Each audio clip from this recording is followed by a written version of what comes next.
We human beings have this fascination with stories and storytelling for some reason, or probably many reasons that I can't even begin to count or completely comprehend. And you can see that when we're trying to think about our lives, where we are heading, or even what other people are doing and what is happening in the world. And it is especially true when it comes to our memories and our past experiences, how we narrate these different narratives about what happened and why it happened and what does it mean for our lives and our future.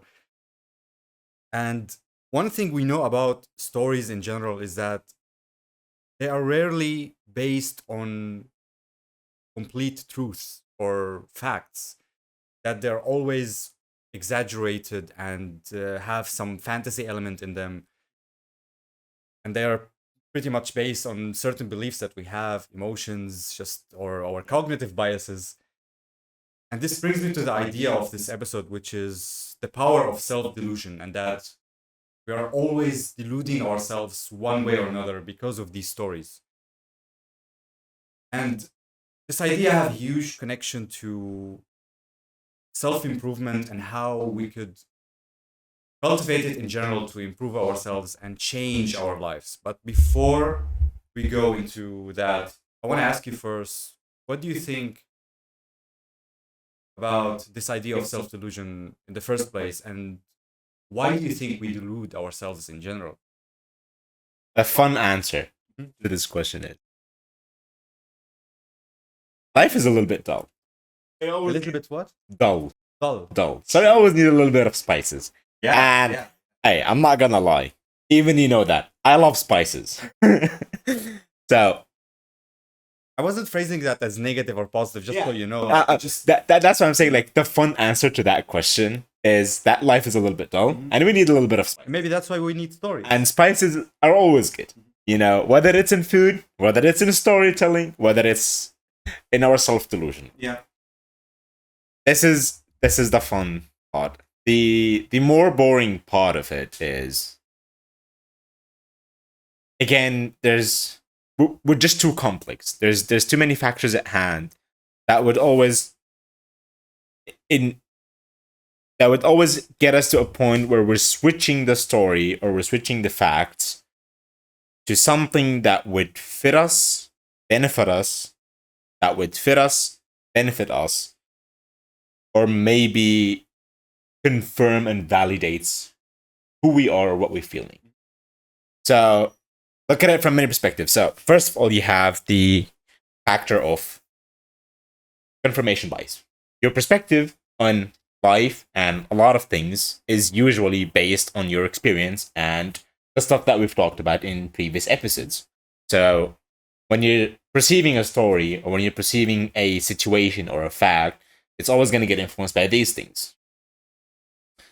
And I don't want to get into all the boring things, at least the ones that are going in my head right now. But there's many factors here that would influence the stuff that are going on. So that's why we always kind of get in this delusional phase of it.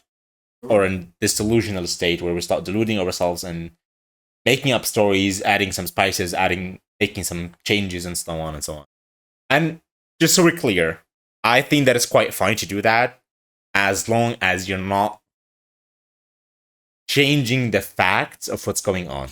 So you can delude yourself, or you can tell a story and add a little bit of spices to it, make it a little bit more delusional, a little bit more extreme, maybe a little bit more emotional, as long as you're not changing the facts completely and you're going from this person harmed this person to this person actually didn't do anything to this person and the other person should overreacted to something. Just like a random example. I think I agree with what you're saying here, but this is only when you are consciously deluding yourself. You know what I mean? Like, no, that remember- happens subconsciously. that's what I'm trying to say. When it happens subconsciously, you don't really have control over it. And Yeah. there's a lot of parts in our lives and a Yeah. lot of things that happen where we are deluding ourselves subconsciously and we don't even realize it Yeah. until we start to go back and analyze these Yeah. memories and what is happening. And But even then. Okay, so if the thing is, I don't wanna kind of cut through what you planned for this episode by No, going a little bit necessarily. deeper. But if I'm gonna answer the question of what is the truth? If that's what we're talking about, what is the truth? I don't think that there's an answer to that question. I'm not saying that there is no truth. So if you want to take what Jordan Peterson, you can get closer to the truth. What Jordan Peterson says, Jordan Peterson asks the question of what is real, and he goes like, matter is real, and then he starts connecting matter to other things, but everything else, it doesn't seem to be real, because at the end of the day, it's all just in our head. And if we're gonna talk about a story that happened in the past does not exist anymore. So we can always argue from these perspectives, and then you can also argue from the perspective of there is the story of what happened, then there is one side perspective, and then there's the other side perspective, and then there's the neutral perspective. And even the neutral perspective. Neither of these three perspectives has to be the truth. Not necessarily. It's just facts, if you want to call it like that. So when we're talking about what you were trying to get to, when people try to tell stories and they try to bring a different perspective into the story, what I usually think about myself or ask myself, whether say out loud or secretly, is what is the truth? And is there even a truth? It's only based on our theories and everything. And Exactly. and you did answer my question when I asked you, like, what do you think of this idea of self-delusion? This is what I'm trying to get to, and I think we are on the same point that we don't even know what reality is, and No one does. we are in constant delusion in the first place. You know what I mean? You can always ask yourself the question. So the reality is, okay. I'm sorry. I have to get off topic here for a little. It's the exciting part. It's part of the delusion, you know. Reality is, so you can always be like, okay, this is how I experience reality, or this is how I perceive the world as such. Another person perceived the world as such, and they're different matters. And then we're just talking about the human being's perspective. Now, if you want to add animals, you can argue whatever you want, but you don't know how animals perceive the world. Why? Do you? Is there? You can Exactly. yeah. For a second, I was like, We did can they create such a technology that I didn't hear of? We can understand, but we can't really comprehend it. You don't understand. You make the assumption that you understand. We have some like science behind it, how they might perceive the world, but we don't have the full picture. Assumption might. Not only, I wouldn't say it's not only assumption, But you don't even know how animals perceive the world. And then there's bugs, and then there's plants, because for those who don't know, plants are also creatures, since like it's been, I don't know if it's been proven or not, but at least it's been discussed that whether plants got a consciousness. No.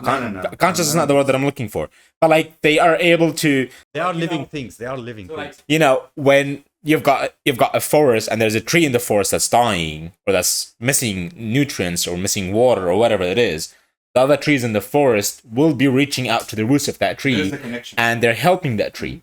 They helping, supporting, whatever you want to call it, but they're sharing the nutrients that they have with that tree. Somehow the other trees know that this tree in the forest, that's part of our pack, that's part of our generation, if you want, is missing something, needs help, so they reach out to help it. It's not consciousness. I don't know the term. I'm sorry. They're still living things. That's what matters. So even trees perceive the world in a different way than we do. So the question is, what is reality? And then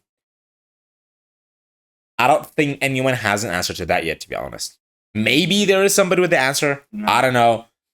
But what I know is that reality is always perceived differently. Even if you are logical and you try to remain as neutral as possible, your perception is based on you. Exactly. In very simple terms. And this is when we have this comprehension that we don't even know what reality is, it makes us, I don't know the word here, like, it makes us understand on a deeper level that we are deluding ourselves. Because I know that there are many people who think they know exactly how the world is, their opinion and their facts are the only thing that matters. And these same people think that they never lie to themselves, think that they never delude themselves, that they remember things exactly as they are. They always fall in the same category. Why so? Because they don't understand that they don't even know anything about the world, the truth of the matter. And once you understand that we don't even know what reality is, you can jump to the assumption that we are constantly deluding ourselves because the things that we see might not even be true. So, what does that tell us about the stories that we keep telling ourselves? That they keep changing. They are based on maybe some facts, some truth, but not the whole picture. There's more to it. And there are many reasons why we keep doing that. And you've mentioned some of them. And there are some things that I've noted as well that I think are important, which is that we like to protect, not like, but we have this self-defense mechanism and we want to protect ourselves from harm. So when bad things happen to us in the past, we like to play the victim card more often than not. A lot of us start to victimize ourselves. That, you know what I mean? That's where I would disagree. That Really? usually depend on the person. Sure, I've met a lot of people on both sides of the spectrum. I've met a lot of people who actually victimize themselves, and I've met a lot of people who took all the blame on themselves. And the minority is the people that try to remain in between. But the majority, at least in our generation or in my generation, I don't know how it was in the previous generations, but the majority of people is on one side of the spectrum, either that we're the victims or we are to blame, and the very minority is the ones that try to remain kind of in between, of like, okay, this is where I fucked up, this is where the other person fucked up, this was just up to like luck or something, or bad luck, or bad do you agree that all of this is based on these stories that we tell ourselves about what happened? What are you telling yourself in that moment? You know, like, I'm trying to find an example here. Like, maybe you had an abusive father and you start telling yourself that the world is against you, that all men are like that, and That's the I don't know, thing. like, The self is too smart to give it to you in such simple words. The self is too smart that it doesn't tell you that, hey, the world is against us or something. Self does it in a subtle way to implement that thought in the back of your brain that with the word, it's us versus the world. like The not reason why we do necessarily. it, the reasons to why we do such stuff, there's,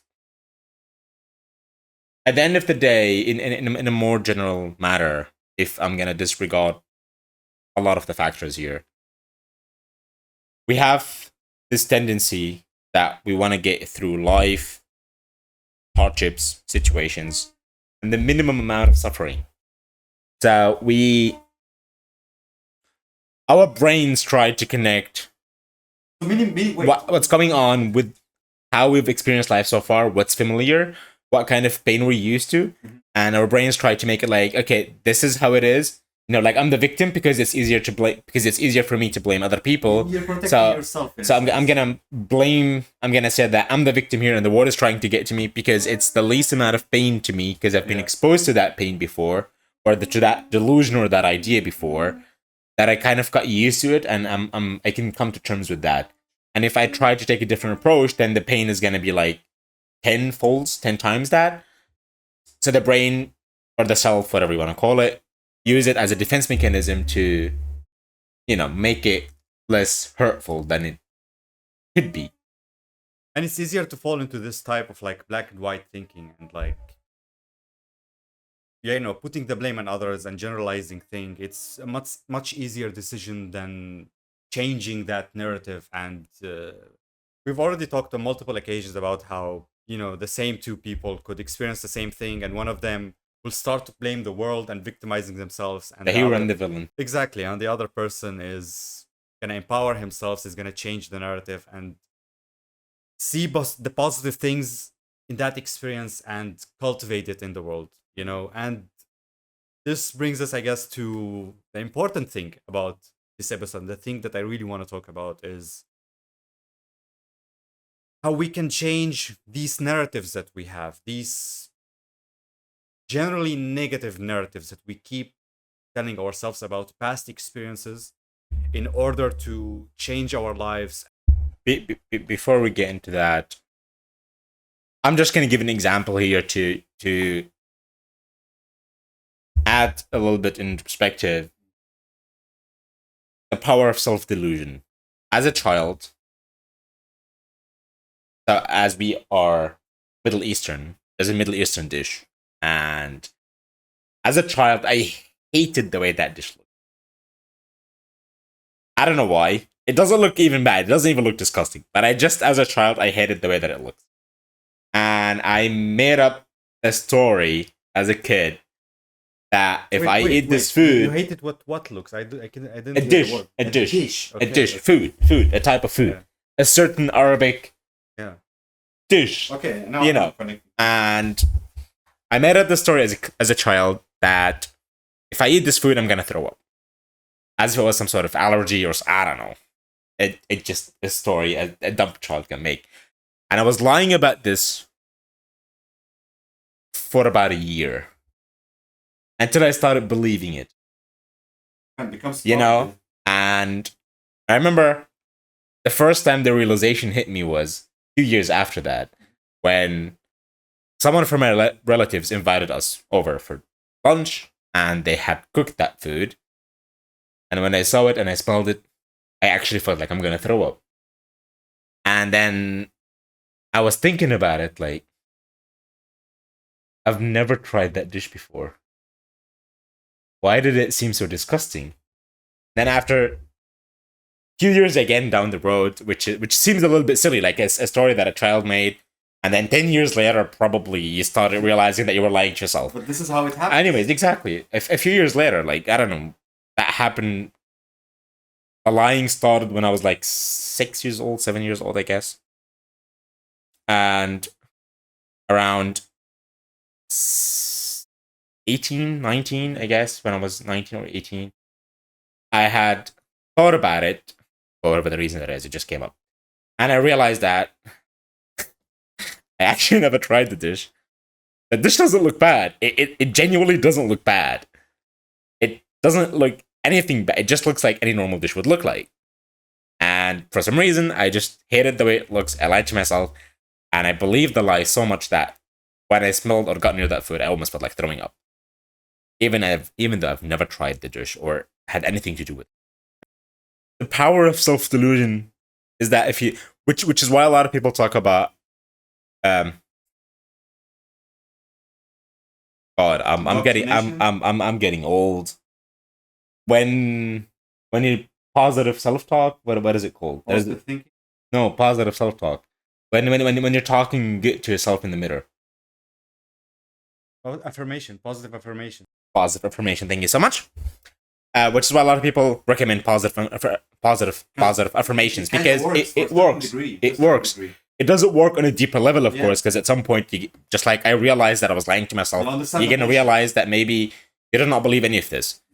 But it does work, whether it is for a short period of time or for a long period of time. It does work, and it's the same with self-delusion, because you kind of are lying to yourself about something, or lying to yourself about integrating a perspective in yourself that you did not believe so far. Yeah. So you're kind of lying to yourself without having that mind shift until you realize that. But that's just wanted to add the power of self-delusion, because I could see where you wanted to go with this. You jumped perfectly into the point that you've already said a lot of things that I wanted to say here. And yeah, like, and it really goes so much, even so much deeper than that, because I think we lie to ourselves about so many things. Oh, yeah. Yeah. Even about our identity, about our self-image, what we like about ourselves. Like, we might not like certain features about ourselves and view them as disgusting or really unappealing, while other people don't see that whatsoever. It's just something you told yourself at certain point because of a certain experience that happened, and you kept telling yourself that until it became part of your truth and part of the delusion. And you can say the same thing about so many things, not only how you view yourselves, but how you view other people and the world. Like, I think we both relate to this on a very deep level because we come from a pretty strict culture, and we had very strong opinions about other people, outside of our country, outside of our religion, and how we view them. I don't want to go in details about that, but this is also part of this delusion that, for me personally, it took me many years to change that narrative, to change these stories that I used to tell myself about other people and the world. And it's really difficult. And I think many people don't, as I told you before, many people don't even know that they are lying to themselves, and they wouldn't even accept that. Even if they knew You know? that, I feel like a lot of people would deny it because Yeah, it's vulnerable. because it's not this. Imagine if you were like, okay, I've been lying to myself. That your ego, means you know? it doesn't destruct your ego, it just destroys everything that you have. Your whole narratives, yeah. It's like, okay, if I've been lying to myself about this, then that means that I've been lying to myself about everything else in my What life. does it mean about the future? And then what remains from that kind of thinking is, who the fuck am I? Exactly. You know? Identity crisis. So a lot of people they know somehow that they're lying to themselves, but they lie to themselves about lying to themselves. Because Perfect. Yeah. if they don't, then literally Exactly. I was looking at this example. This is the building that you have, which defines who you are and everything that you do. And if you figure out that, okay, two stores actually don't exist, they're just like ghosty levels, whatever you want to call them, then the question comes up, what if everything else is the same and I'm just, none of it actually exists? Yeah.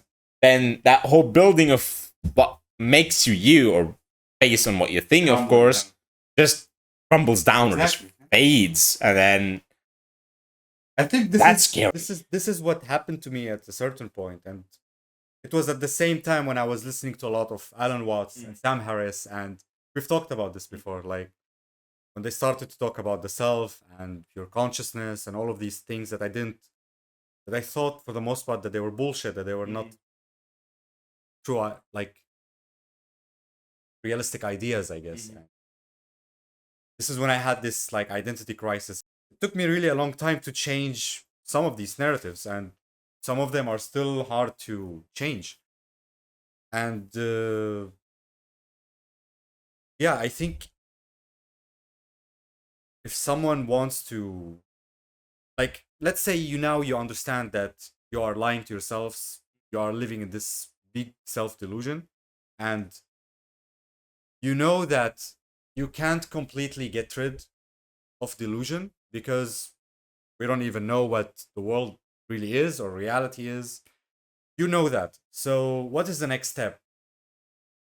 I think you need to go and dive deep into the past, and this is where you try to go to your core beliefs, I guess, and why you have these strong opinions or strong thoughts about certain things, and how did that start. You try to go back to that memory in your childhood, or the thing that happened that reframed things, I guess, and initiated these stories that you tell yourself.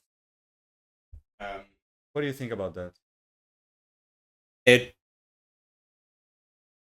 really differs. So I guess for some people it makes a lot of sense to go back to their past and their core beliefs. And I guess for a lot of people it could make more sense to just build up a new delusion that would align more with who they want to be. But I think you have to do that anyway. Like, I agree with you. Yeah, but like the next step could differ a lot. So this is something that I had to come to terms with at some point. Is that everyone's journey is the same, but the details from a bigger picture. But the details. But the steps, the routes that you take, the paths that you go along always differ. So if you know that you're lying to yourself, what's the next step? But that's up to you to decide. And I know that can sound demotivating for a lot of people, but trust me that when I say that sometime down the road in your life, you're gonna realize that these small things, they matter. It's not that they just matter, but it's so worth it because you start getting excited about them. So this is kind of the phase that I'm in right now as well. We're like, okay, so we've got this. I don't know. We're walking toward this goal, for example, and we finished the first obstacle. We finished the first level. We killed the first boss. And then it's like, what's the next step? I could do this. I could do this. I could do this. And all of them would lead me to a different path. And then it's just like at some point it becomes exciting. It kind of lightens you up from the inside when you start thinking about which way you want to go.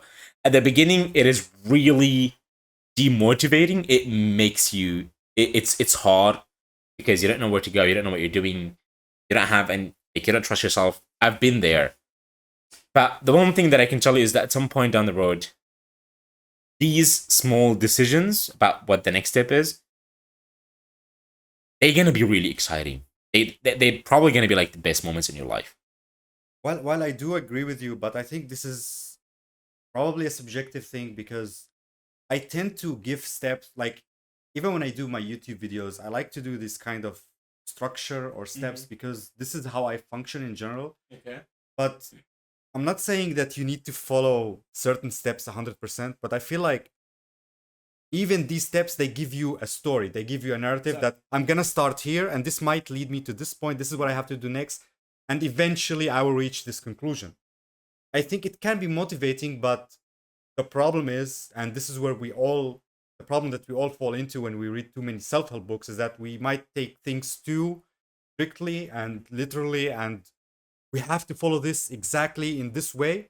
Otherwise, we are losers and we're not going to succeed. And this is where it's wrong. This is where I would not advise people about that. It's good. It's good. It's good to have a guide that would tell you how to put the table together. Yeah. But you don't necessarily need it. You don't have to. You can go in a different way. Exactly. I agree with that. You can start like it's like a guidebook, but you don't have to follow everything. It gives you a sense. It gives you definitions. It gives you I don't know the right word here, but like